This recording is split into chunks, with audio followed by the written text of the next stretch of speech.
tratar de ser breve, como dijo Gabriela, entretenido no sé, pero a mí me entretiene lo que hago, eso es lo más importante.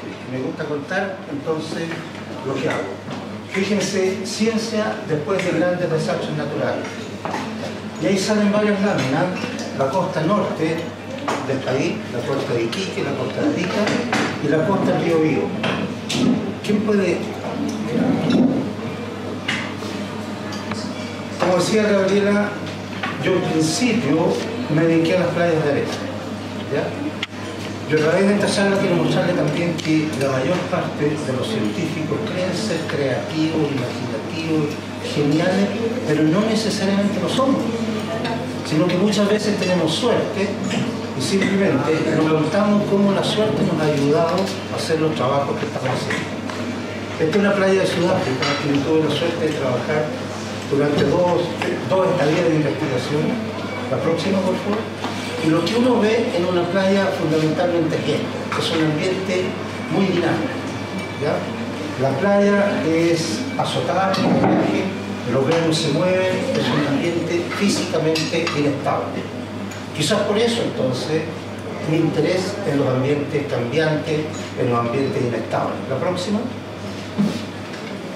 Trabajando en playa, hace unos años, el año 2009, se me ocurrió, no pregunten por qué, no lo sé en este momento, estudiar el efecto de murallas o defensas costeras sobre la estructura física y biológica de las playas. Y estábamos en un proyecto, en un Fondesit para hacer esto, y llegado un momento hubo que ir a terreno y estaba atrasado. Yo había recorrido toda la costa de Chile, pero básicamente no me acordaba cuál era la costa que tenía más murallas. Y simplemente buscamos en Google y encontramos que la costa del Biobío del Maule era muy común encontrar este tipo de estructura. Fíjense en Tolcura, en Lota, allá hay una muralla, en Maule, en la zona Coronel, allá tiene Niloca, Punta Lavapié. Era la zona ideal. La próxima. ¿Y qué es lo que queríamos estudiar? Fíjense que esto es una playa. Desde la parte superior a la zona donde está la ola hay diferentes tipos de animales y ustedes colocan una muralla y parte de la fauna pierde su hábitat. O sea, al colocar una muralla en una defensa costera, parte del hábitat se pierde. Y ese era el proyecto. Evaluar simplemente esos objetos. Y encontramos lo siguiente. Esta es una playa con una muralla en Punta Lavapié, en el Golfo de Arauco, en la península de Arauco, mejor dicho, donde ustedes ven que la ola interactúa con la muralla porque viven algas. Y esto es una zona sin murallas. En la zona sin murallas tienen las 4 especies típicas que habitan en cualquier playa arenosa de Chile, mientras que en una playa con murallas se pierden especies. Eso era lo primero. Y ese estudio lo hicimos, recorrimos desde Pichilemu por el norte hasta Antilúa y Ico por el sur, enero del 2010. Desde hace unos años ya nosotros, ¿qué es lo que hacíamos en cada uno de los proyectos que yo tengo? Se hacían grabaciones y durante el verano del 2010 se hicieron grabaciones, se grabó toda la costa, desde Pichilemu hasta Lebu, se grabaron todos los enero del 2010. La próxima. Encontramos entonces que las playas de arena están como el jamón del sándwich, ¿no es cierto? Por una parte están afectadas por el desarrollo costero que produce pérdida de hábitat y por otra parte están presionadas por el cambio global, lo que produce aumento del nivel del mar y por lo tanto muchas playas se están perdiendo en el mundo. Típico ejemplo aquí en California. Miren la playa que queda en esta zona. La próxima. Vino el 27, el terremoto de febrero del 2010. Nosotros en ese momento, con 2 de las 3 personas que me están acompañando ahí atrás, estábamos en la costa de Ancú, Moschampo. Vino el terremoto y lo que hicimos obviamente fue volver a la costa del Maule del Biobío, grabar de nuevo, tomar muestras y comparar. La próxima. Antes de eso lo siguiente. ¿Por qué hay terremotos en Chile? ¿Ya? Tenemos la placa de Nazca, la placa tectónica frente a la costa chilena, que se mueve hacia el lado de allá. Y aquí tenemos la placa sudamericana que se mueve hacia acá. Una se mete debajo de la otra. Y al meterse produce una fricción. Cuando hay un terremoto, está en la fricción, que parte de la placa aquí se fractura. Y al fracturarse baja, como si en una tina de baño, el fondo de la tina bajara, el agua se levanta y produce un tsunami. Y eso es lo que ocurrió entonces el 27 de febrero del 2010. Estas líneas de diferentes colores son zonas de fractura de terremotos anteriores al 27 de febrero del 2010. ¿Ya? La más grande es obviamente la fractura del terremoto del 22 de mayo del 60, el terremoto de Valdivia, que incluyó que la placa se quebró a lo largo de 1.500 kilómetros de costa. Esto no era novedoso en el sentido de que los geofísicos y los geólogos sabían que en cualquier momento tenía que haber un terremoto entre Constitución y Concepción. ¿Ya? Esto se sabía, estaba escrito en una revista muy buena y nadie hizo caso de las personas que sabían. Por ejemplo, en ese tiempo parte de esta gente se acercó a la municipalidad de Talcahuano, hagamos algo. No, Talcahuano es una zona turística, no se avisa, no se hace nada. La próxima. Y miren algunos ejemplos. Nosotros llegamos el 9 de marzo del 2010 a la costa de la península de Arauco. Y aquí ustedes tienen la parte superior de la playa de León. Todos estos son chanchitos de mar, un animal muy común en las playas de arena de Chile, todos en posición de enterramiento, pero todo está muerto, está seco. ¿Qué es lo que pasó? El tsunami avanzó hacia allá, retrocedió, y esto, como la arena estaba seca, nosotros quedaron enterrados. La próxima. Pero lo más interesante era esto. Fíjense esta playa que yo mostré anteriormente. Antes, enero del 2010, después, la playa se había enanchado. Miren a Callico, en la costa de Arauco, en marea baja. Esto es una zona intermareal de aproximadamente 8 metros. Y luego del terremoto tenía aproximadamente 100 metros de ancho. ¿Por qué había ocurrido eso? ¿Por qué las playas se habían enanchado? La próxima. Cuando vean esta diapositiva, lo comprenden inmediatamente. Punta Lavapié, abril del 2010. Vean esta plataforma. Y la próxima, antes del 2010. Es decir, la costa, más que aumentar el ancho, se había levantado, había emergido, había habido un levantamiento continental. La próxima. Miren, por ejemplo, Bocalebu, antes del 27 de febrero, después del 27 de febrero, una diferencia de aproximadamente 14 hectáreas, es decir, se levantaron 14 hectáreas que se secaron. La próxima, esta igual, la próxima, miren lo que se ve. Todo esto está blanco, es una alga calcárea de color rosado, y cuando queda expuesta al sol durante mucho tiempo se pone blanco. Todo esto entonces estaba levantado. Aquí hay algas como el cochayuyo, como el chascón, que quedaron todos arriba aproximadamente en esta zona 2,5 metros sobre el nivel de la marea baja. La próxima. Miren esto, donde están estas algas. Miren donde están ahí arriba los choritos, que son organismos típicos donde llega la ola. Miren donde están ahí arriba, todo esto está muerto, todo esto está levantado. La próxima. Y si ustedes observan aquí, todas estas son las localidades, miren el levantamiento hasta aproximadamente 2,5 metros, y esto es muy simple. Fíjense aquí el alga calcárea rosada y hasta donde llega el alga blanca. La diferencia entre el límite superior del alga rosada y el límite superior del alga blanca es lo que se levantó el continente.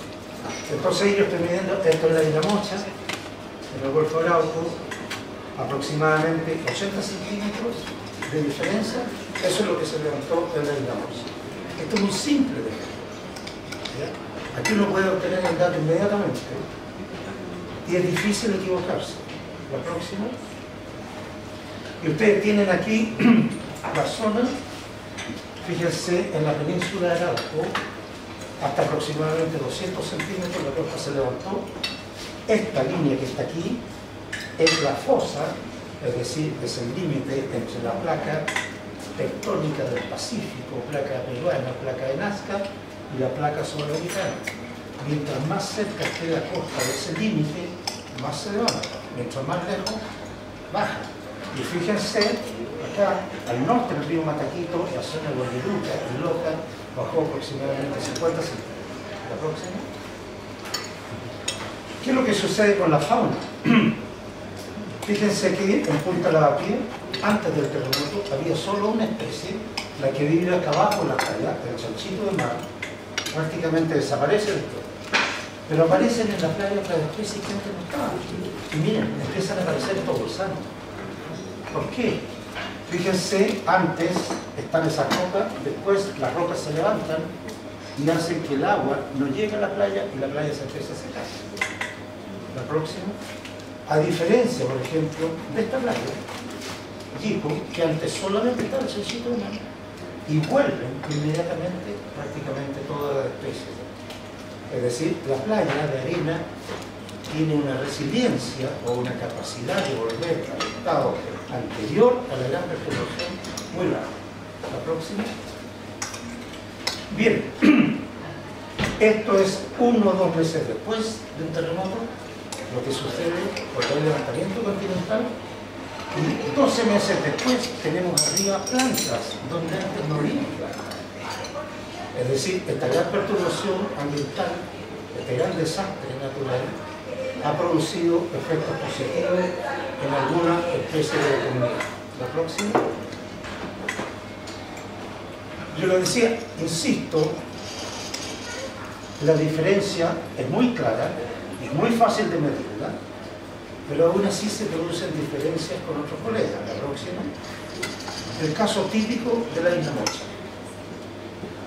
En la isla Mocha, esto es muy interesante, que en el costado oeste de la isla Mocha se ubica al sur de Lebu, aproximadamente 30 kilómetros del continente. Miren, el costado que era el Pacífico, en septiembre medimos 70 centímetros de levantamiento y se estabiliza más o menos en 100, 5 meses después. Pero en el costado que da el continente, al principio se levanta solamente 35 centímetros y después empieza a subir rápidamente. ¿Qué es lo que significa esto? Que el continente se está moviendo continuamente. Aquí nosotros no lo sentimos, porque no es que se levante el café, no es que se levante el café, sino que se levanta toda la zona del sur de Chile, o baja. Fíjense, o no sé si recuerdan, que en enero, el 2 de enero de 2011, hubo un temblor muy fuerte. Ese temblor, para la gente de la isla Mocha, fue más fuerte que el terremoto del 27 de febrero. Y miren el salto que le dio. Y aquí, ¡pum!, se levantó 30-35 centímetros. Sin embargo, aun cuando nosotros estamos seguros de nuestros datos, la próxima doctora, los datos de los GPS, que son aparatos que miden milimétricamente cuánto se mueve el continente, para allá o para acá, muestran algo diferente. Y es lo siguiente, viene aquí, viene el terremoto, y aquí viene la levantada. La levantada es aproximadamente 20 centímetros. Y de ahí sigue subiendo, y ya al final se levanta de aproximadamente 20 a 60, otros 40. O sea, no hay coincidencia. No hay coincidencia. Los geofísicos, los geólogos insisten que estos levantamientos, nosotros insistimos, ¿ya? Que haya fallado un aparato, que el suelo se haya hundido, porque es blando, porque tiene mucha arena, son algunas explicaciones. Pero yo traigo este gráfico porque después van a ver otro gráfico que es más interesante sobre este tipo de movimientos. La próxima. Voy a hablar de algunos ejemplos. ¿Cómo el hábitat cambia después del terremoto? En la isla Santa María, en el Golfo de Arauco, la isla Santa María es, ¿cómo decirlo?, muy interesante, muy atrayente para las personas que estudiamos esto, porque durante el terremoto de 1937 Darwin andaba en la costa y mandó a Fitzroy, porque Darwin se mareaba, y mandó a Fitzroy a la isla de Santa María, y fue el primero que inició este tipo de medición, midiendo las diferencias entre el alga calcárea rosada y el alga blanca. Miren lo que pasa aquí. La próxima, por favor. El año 2009, Costaba Norte. El 2014. Miren, el 2009 y el 2014. ¿Cuál es la diferencia? Hay una playa de arena. ¿Qué pasó? Porque hay una playa de arena en 2014, 5 años de diferencia. Si uno se salta ciertas etapas, no entiende. Pero veamos la próxima. La anterior, por favor. Mira, aquí, todo esto que está aquí está bajo el agua. Está bajo el agua. La próxima. Viene el terremoto, se levanta, o sísmicamente significa al mismo tiempo que está temblando, el continente se está levantando. Se levanta, y miren, todo lo que estaba aproximadamente 2,5 o 3 metros bajo el agua, ahora está sobre, se levantó. Es Mario, alta Mario, ahí estoy yo, miren la escala. Esto estaba antes del terremoto bajo el agua. Noviembre del 2010, la próxima. Y partimos. Noviembre del 2010, todo esto levantado, emergido durante el terremoto del 27 de febrero. La próxima. Miren, abril del 2013, miren, empiezan a desaparecer las rocas y empieza a llegar arena. La próxima. Noviembre del 2013, la playa se hace más grande. Quedan pocas rocas, hay más arena. 2013, la próxima. Marzo del 2014, empiezan a aparecer plantas. La próxima. Diciembre del 2014, más arena. Es decir, en aproximadamente 4 años, un fondo marino que está a 3 metros de profundidad pasa a estar sobre el nivel de la marea baja. Rocas, y esas rocas se transforman en playa, y esa playa hoy día tiene plantas, tiene dunas. ¿Quién se habría imaginado eso? En 4 años. Estamos acostumbrados a hablar de tiempo geológico, de millones de años. Esto ha ocurrido en 4 o 5 años. La próxima. Y miren, antes, en esta playa, había rocas, después llegó arena, y miren cómo van para allá. ¿Ya? Es decir, la playa se ha colonizado con las típicas especies que ocurren en cualquier playa arenosa entre la región de Atacama y Chiloé. La próxima. Pero miren las plantas. Miren. Abril del 2013, miren cómo van las plantas. ¿Ya? Se ha formado un cordón, una duna con plantas. Y la duna con planta es la mejor barrera contra un tsunami. En el año 60, que el tsunami barrió con Puerto Saavedra, y el año 2010, que habían preparado dunas con plantas, el tsunami llegó hasta la zona de las dunas. O sea, si hay algo que hay que proteger en la planta, son las dunas y sus plantas. La próxima. Miren esto, la foto antigua. El año 61, aquí está la playa. ¿Y qué es lo que ocurre?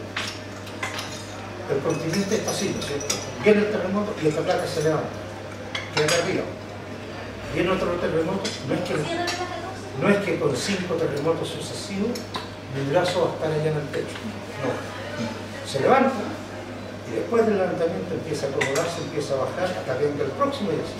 La única parte que pareciera que el levantamiento le gana a la reacomodación es la isla Mocha, y en la isla Mocha uno ve terrazas, y cada una de las terrazas son antiguos terremotos de tsunami. Y uno puede ir subiendo. ¿Ya? Ahora, miren aquí, el año 61, la playa se va alejando del año 61, es decir, aquí se levantó el año 61, después, el del año 60, perdón, durante este terremoto, después empieza a bajar, y al ir bajando, la playa se va poniendo más angosta, lo que significa que va hundiéndose. Y vino el terremoto en 2010 y esto acá se levanta y aparece una playa. ¿Sí? Entonces lo importante es eso. La próxima. Otro ejemplo, Tubul Yico en la península de Arauco, la próxima. Miren lo que era Tubul, el 2007, el 2009, se levanta esto. Miren el ancho de la playa y ahí hubo prácticamente desaparición en el sentido, mucha mortandad de todas las plantas y animales del humedal de Tubul y Raqui, que era súper importante y que quería ser nominado para sitio Ramsar por levantamiento. Y miren Yico, ahí, miren cómo quedó acá. Se fijan, el agua llegando aquí al lado del muelle, miren cómo quedó el muelle. El muelle hubo que alargarlo porque se levantó. ¿Qué es lo que ocurre ahí? La próxima, yo no voy a entrar en detalle, pero miren, Tubul, diciembre del 2010, levantado antes de la marea llegaba, miren cómo van avanzando las plantas, y miren acá, rocas con algas, plantas marinas bajo el agua, se secan y miren, empiezan a aparecer las plantas de las plantas. Ahora, esto es el ancho de la zona intermareal de Tubul. Y aquí ustedes ven, si uno tiene una media, la tendencia es más o menos a mostrar aquí, en la playa, ya no está tan ancho el mar. A lo mejor eso está indicando que el continente se empezó a hundir más. La próxima. Miren aquí, al principio no hay planta, diciembre del 2010 empiezan las plantas, y miren el ancho, se estabiliza aproximadamente en 20 metros acá, este ancho, aquí desaparecen las plantas. ¿Por qué? ¿Por qué desaparecen ahí las plantas? Porque durante el año 2013 empezaron a construir un muelle aquí, allá, para los pescadores, y este revestimiento rocoso, todas estas rocas las tiraron hacia adelante para hacer un camino. Y al hacer un camino, las plantas desaparecen, pero a los meses vuelven a levantarse. Vuelven a levantarse y se vuelven a formar. Miren, en mayo del 2015, hace poco, se vuelven a formar las plantas, o sea, a formar el cordón de plantas. La próxima. Y esto lo estamos siguiendo, las plantas en diferentes lugares. Miren los cambios que han habido. La playa de Lebu, miren, aquí lo ideal sería protegerlo y hacer camino. Sería la mejor protección para el próximo tsunami. Y aquí se ven los extremos, por ejemplo, Tubul en las plantas. La próxima. Ahora, cuando uno va de Yico a Tubul, perdón, de Yico a Punta Lavapié, hay una cuesta, y uno observa esto. Esta es una foto antigua que conseguimos por ahí antes del terremoto. 2 meses después del terremoto, nosotros observábamos eso, miren ahí. Esas plataformas rocosas que antes no estaban, o sea, estaban bajo el agua, se levantaron. Miren, enero del 2012, diciembre del 2013, siempre las fotos volviendo a los muestreos, es decir, volviendo de marea baja, miren, las plataformas empiezan a verse con menor frecuencia, o empiezan a desaparecer. Y la próxima, y ustedes ven aquí, veamos esto nomás, miren, de mayo del 2010, la costa de Yico empieza a bajar y más o menos en 5 años ha bajado, acá ustedes tienen 15 centímetros. Ahora, 15 centímetros que quizás esto puede que para nosotros no sea nada, pero desde el punto de vista geológico, cuando baja 15 centímetros, toda una tremenda zona es un montón. A ese es el nivel como se están moviendo las cosas. La próxima. Esto simplemente es que las playas que se formaron después, hoy día se están transformando en bahías. Nosotros hacemos mucho terreno, pero esto no está ganando. No alcanzamos a mostrar o a medir o a clasificar lo que está ocurriendo. La próxima, por favor. Miren esto, antes del terremoto, Punta Lavapié, se levantan toda esta plataforma. Septiembre, miren, ya la plataforma no es tanto. Aquí hubo trabajo también con bulldozer para que, porque al dejar esta plataforma en la rancha, no voy a indicar, se hicieron algunos tipos catalones. Esto, ¿y qué pasó? Hay barreras que delante de la playa. Entonces, en vez de ser una playa de arena como era antes, aunque sea angosta, hoy en día tenemos pequeños bolsillos, pequeñas bahías. La próxima. Y eso se muestra claramente aquí, vuelvo. Antes había un habitante típico de la playa, un chanchito de mar, y ahora miren los gusanos, denominados poliquetos, y en el gráfico siguiente, la próxima, que es diferente a una playa que no sufre esta situación de tener rocas delante de la misma. Y la próxima, llegamos a esto, yo quiero mostrar acá, miren la cantidad de gusanos, como empieza a aumentar, ¿ya? Y como, por ejemplo, una especie típica de playa de arena como el chanchito de mar, que antes era muy abundante, hay poco después, prácticamente no vuelve y aparecen los poliquetos. Es decir, una playa que era muy angosta, ¿no es cierto?, que tenía solo una especie. Viene el terremoto, se ensancha, se levanta, aparecen otras especies, pero después de un tiempo, por acción de la placa que va bajando y por acción del hombre, reordenar la playa se empieza a transformar en una bahía. Entonces, lo que estamos enseñando hoy en día, la playa de arena está habita el fauna. Y eso es lo que yo critico a mis colegas, y lo digo abiertamente.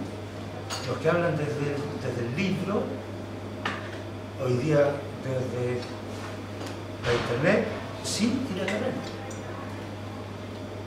Entonces, la playa de arena es así. No, señor, la playa de arena es esto, pero mañana puede ser así. Está pasando por diferentes estados y sobre todo en Chile, el país más sísmico que hay en la Tierra. La próxima. Otra de las cosas que me interesa, el peromítilo corporato. ¿Qué es lo que es el peromítilo corporato? Es un chorito que está en toda la costa rocosa de Chile. El chorito chico, no el que se come, en la parte media de la zona intermareal. La próxima. Miren,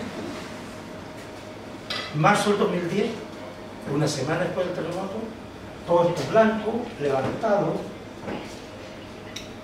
algas pardas resecas. La próxima.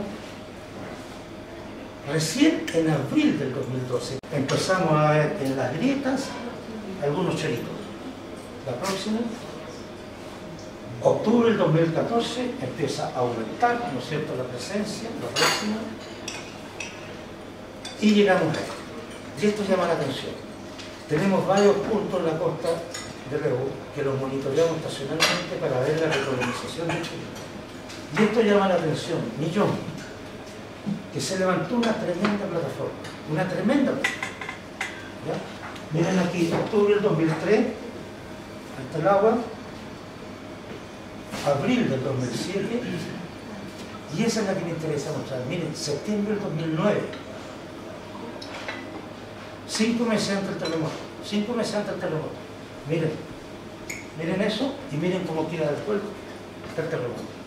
Es decir, eso, si uno analiza esto, sugiere que ya uno podía ver que algo venía porque el continente, la placa se estaba levantando y estaban apareciendo plataformas rocosas que con la anterioridad a ese periodo, septiembre del 2009, estaban empezando a levantar. Y ojo, que cada vez que se empieza a levantar más rápido, es que viene algo. Y ahí está la prueba. La próxima. Las que vienen, esta plataforma, por ejemplo, en la que yo estaba hablando, es gigante. Prácticamente ahí no han llegado choritos, lo que pareciera tener relación con el tipo de roca, y ahí es otro tema donde hay que meterse. Pero miren acá, Punta Lavapié, una roca más rugosa, y miren cómo están los choritos hoy aquí. Es decir, otro mensaje, no sacamos nada a estudiar en solo punto. Y por eso que hay que moverse entre diferentes puntos, cubriendo grandes extensiones de costa para poder captar el patrón general de lo que estamos estudiando. La próxima. Me parece esto. Este paper fue publicado el año 2011. Y ojo, que algunos de los autores de este paper eran los mismos que habían escrito el paper anterior. El que decía que había una gran posibilidad que hubiera un terremoto entre Constitución, Chilemo y Concepción. ¿Y qué es lo que dice? Acoplamiento heterogéneo entre las placas en la zona de subducción del sur de Chile, construyéndose el próximo gran terremoto.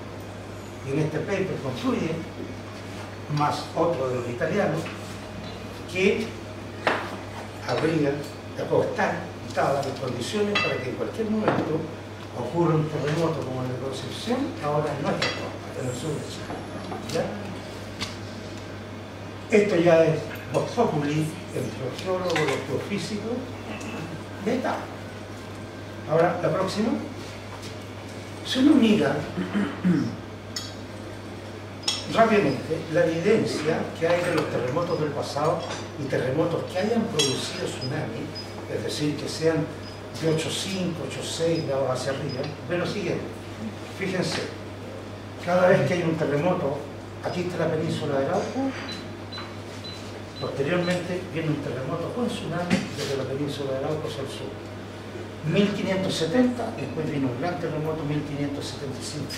Pasaron 5 años. El terremoto de 1835, toma solamente la península de Arauco, viene el terremoto de 1837 de la península de Arauco hacia abajo, incluyendo Valdivia, con terremoto y con tsunami. 2 años. ¿Quién se acuerda? ¿O quién sabe? Siempre se habla del terremoto del día del 22 de mayo. Pero ¿quién sabe que el terremoto, hubo un terremoto el 21 de mayo, un día antes, en Concepción, y que fue tan intenso, o de tal magnitud como el que hubo el 27 de febrero? Pero el de Valdivia fue tan grande como Coca-Cola. Pero miren, un año de diferencia. Un año. Ahora tenemos el terremoto del Maule. ¿Y cuántos años llevamos? Estamos justo en los 5 años. Justo en los 5 años. ¿Ya? Entonces, ojo que no hay que confundir. El terremoto del 60, un colega que estudió en la Universidad de Rosario, Marcos Cisterna, hizo un estudio muy profundo que demuestra que terremotos como el del 60 con esa magnitud ocurren cada aproximadamente 300 años. ¿Ya? Pero terremotos como el de Concepción pueden ocurrir mañana. ¿Ya? La próxima. Entonces, miren, hay una persona, Cristian Duarte, que hizo su tesis de biología marina conmigo, su doctorado. Una persona súper observadora, súper, no delicado, ¿cómo se dice? Meticuloso.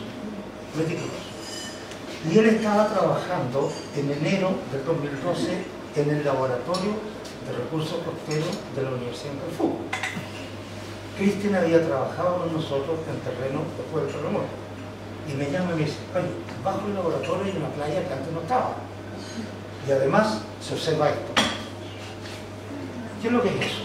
El alga calcárea muerta. ¿Por qué estaba muerta? Se compararon los mariogramas del CHOA a nuestros colegas geofísicos y no encontraron nada normal.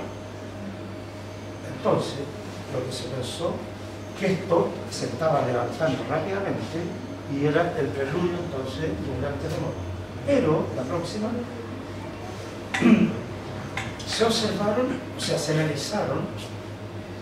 Un colega de la Universidad de Concepción analizó cuánto se había movido la placa en Valdivia durante el terremoto del 27 de febrero y la bajada bajó un poco, y después se recuperó y eso fue aproximadamente 20 minutos.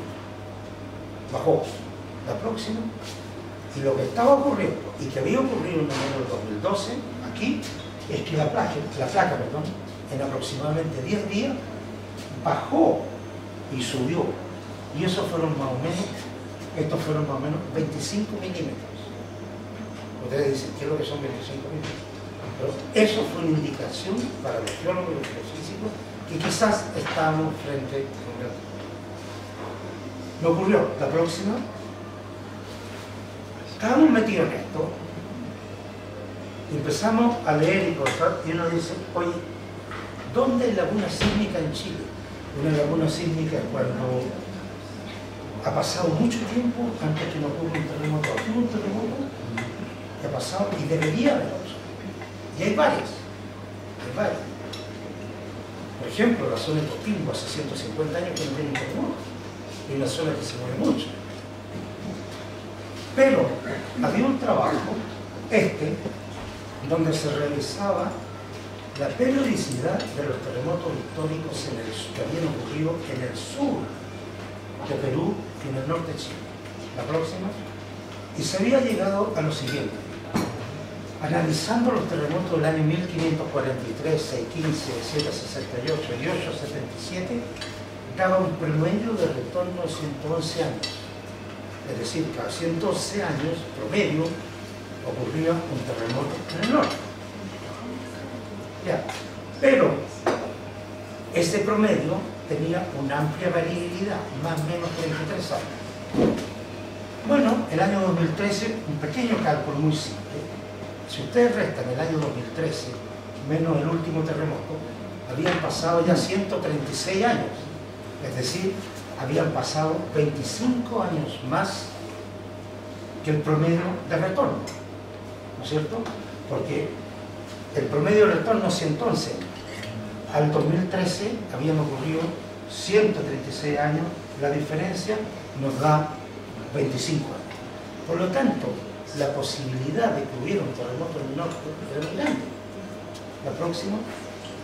Entonces, durante el año 2013, muestreamos en 7 sitios y pusimos perno en 7 sitios entre Arica e Iquique. Ahí estamos poniendo perno, un perno, y se medía, ya les voy a mostrar un gráfico, se mide la altura entre el perno y el nivel del mar. ¿Ya? Y se instalaron GPS móviles para medir cuánto se movía el continente en ese momento, en esas 7 localidades entre Arica y Iquique. Arica, Pisagua y Iquique. Eso lo hizo un colega que estamos trabajando juntos de la Universidad de Concepción, que ahora está en la China. Y además medimos las alturas de los cordones faunísticos y florísticos en la costa. Es decir, por ejemplo, aquí está midiendo a qué altura máxima está la de Sonia estable en relación al nivel medio del mar. ¿Ya? Eso lo hicimos durante el año 2013. La próxima. Aquí tienen unos pernos, esto es un Pisagua, y uno se pone aquí y mide cuál es la diferencia de altura de ese punto con el mar. Tan simple como eso. Y después se hace un cálculo para estandarizar con el nivel medio del mar alrededor de todo el planeta. Y se tiene una altura. ¿Ya? Se grabó, se midió durante el año 2013. Ya, la próxima, y vino el terremoto de abril del 2014, que fue centrado en la costa de Pisagua. Por eso digo, no hay que tener mucha creatividad y genialidad, pero hay que tener suerte. Pero ojo, yo siempre digo, la suerte favorece solo a quienes saben encontrar. Hay que prepararse para eso. No hay que tener esto, hay que prepararse, trabajando. Fue en Pisagua, justo donde teníamos esos pernos. Y miren lo que sucedió. La próxima. Esto es el aeropuerto de Arica, la isla Lacrán en Arica, el aeropuerto de Iquique, Pisagua, datos del Servicio Sismológico de Chile. Muestran ahí, y fíjense en negro,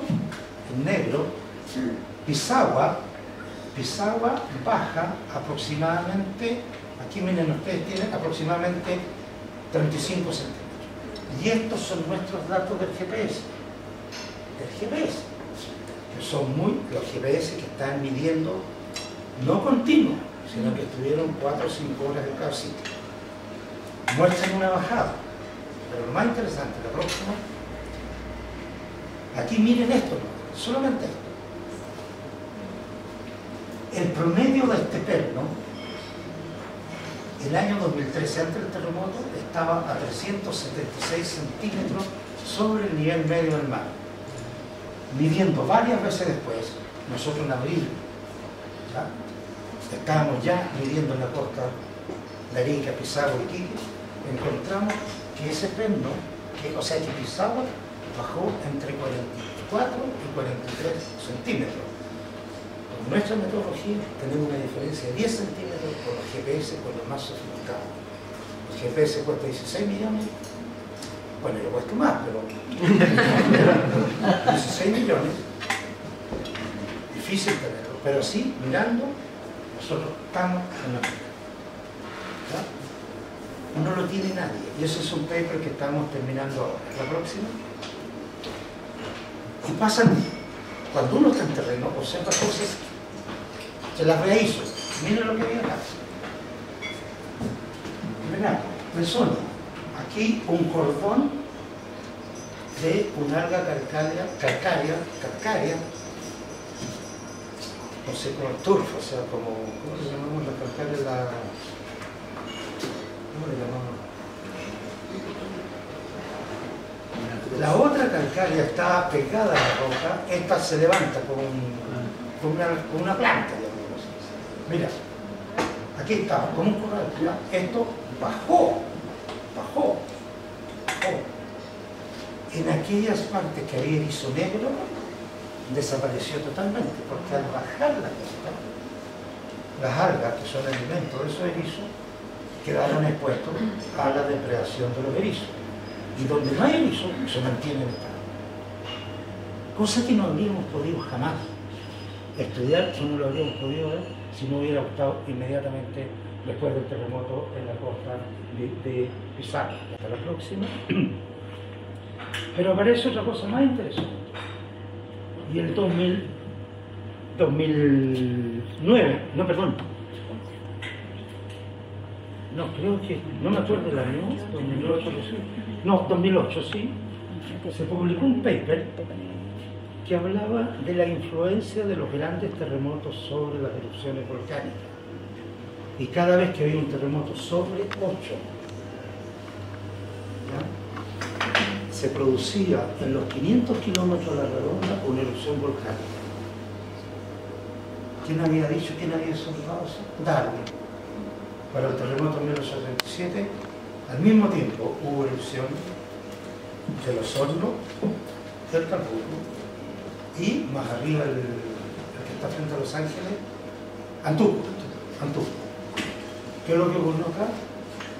3 de junio de 2011, erupción del volcán, del cordón volcánico Cable. La próxima. Y la suerte que nosotros entre el 2008 y 2009 habíamos muestreado en aproximadamente 10 ríos de la precordillera de Valdivia, cercana al Cable, líneas base para una hidroeléctrica, y teníamos calidad de agua, insectos acuáticos, peces.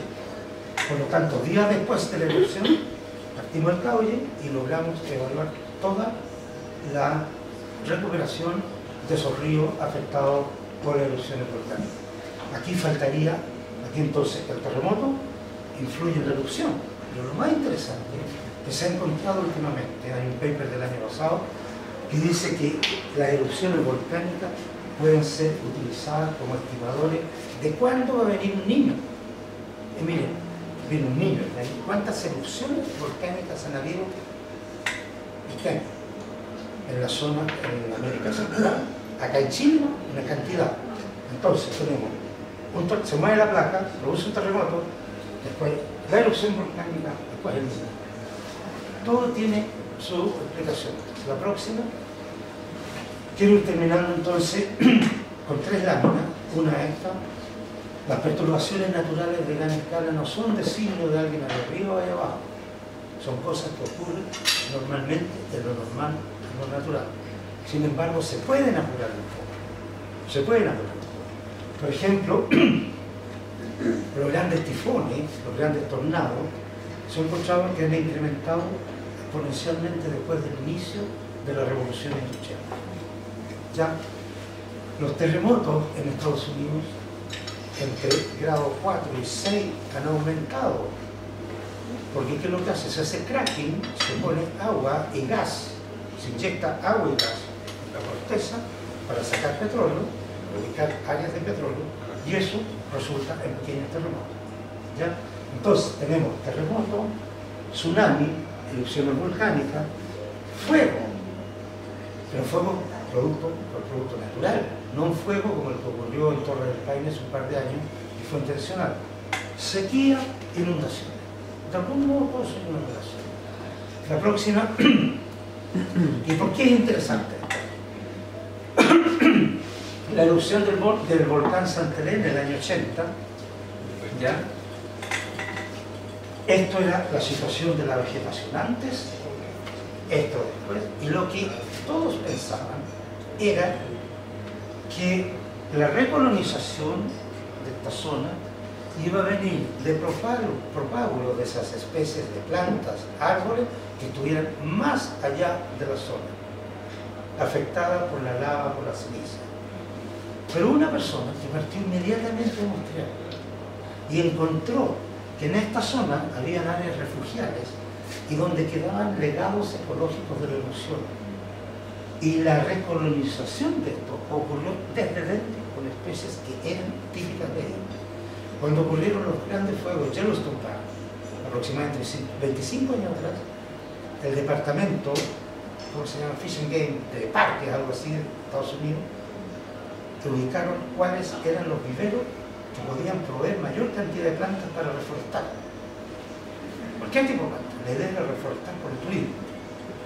Pero hubo otra persona que fue y dijo, no, momento, esperaron y todo ocurrió dentro. La próxima, por lo tanto, cuando se estudian estas grandes catástrofes, inmediatamente después de ocurrir, hay un montón de sorpresas ecológicas que nos siguen sorprendiendo y que nos enseñan que muchas veces es preferible dejar que la naturaleza. Fíjense una cosa, el año 2004-2005 hubo cambios ambientales significativos en el humedal del río Cruce.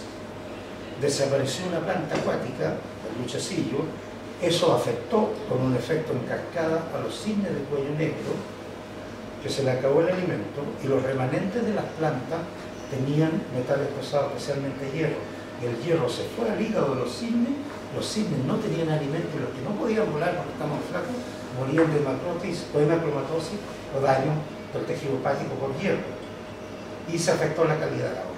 En ese tiempo hubo mucho bombo, que el humedal estaba muerto.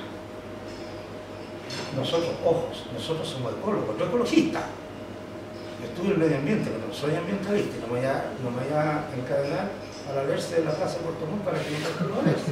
Yo tengo que proceder de otra manera.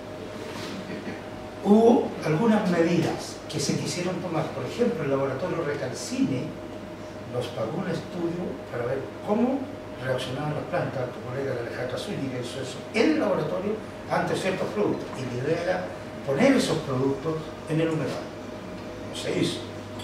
Quisieron poner balsas con alimento para conejos en el humedal para que se alimentaran los cisnes. Nosotros opinamos en ese tiempo, mira, las temperaturas están tan altas en el verano, el humedal funciona como una piscina, aumenta la temperatura, ¿qué es lo que hay que tener? Una plaga de antivirus, es peor. No pasó nada. Hoy en día, 10 años después, nosotros pusimos en la página web hace una semana los resultados del estudio. Los cisnes se han recuperado, la calidad del agua ha cambiado y el luchecillo ha cubierto todo. La resiliencia del sistema natural es muy larga, ¿ya?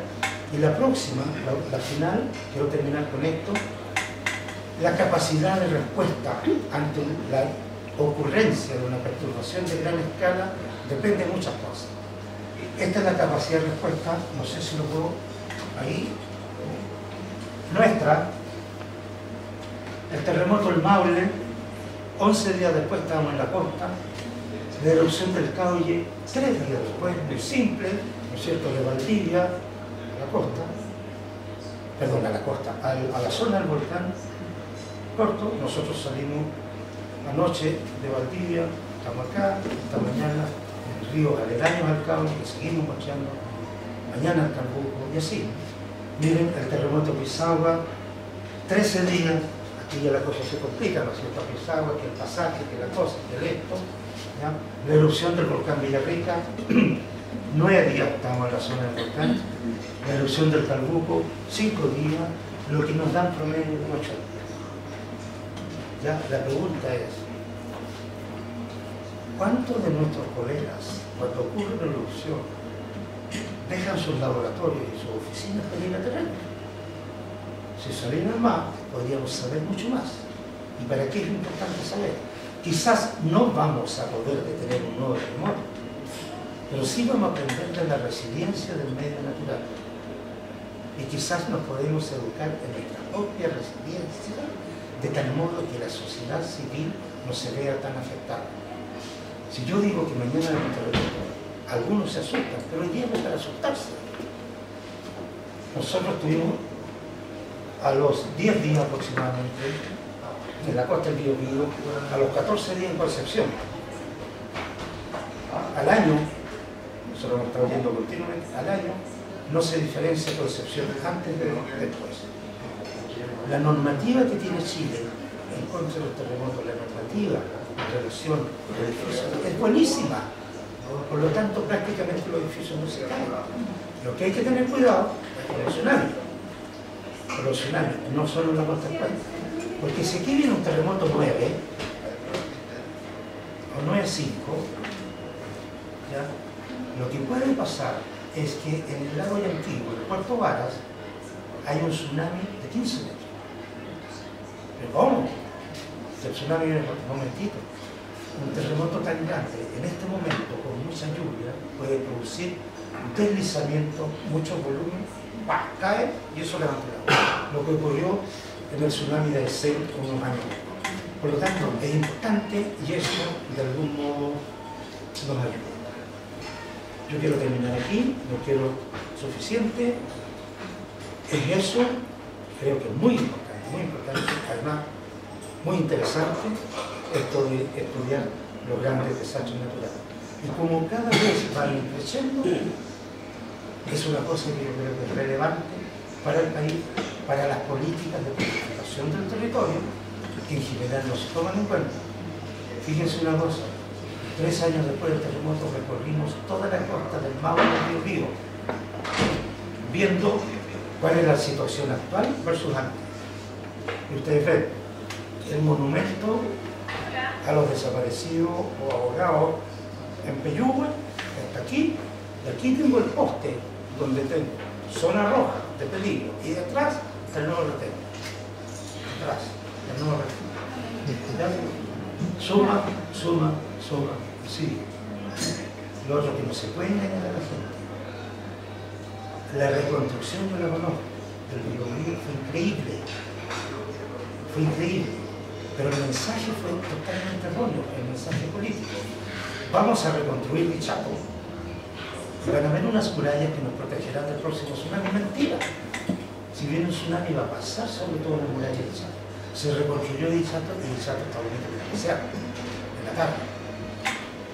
Entonces los mensajes tienen que ser directos. Gabriela Sosa.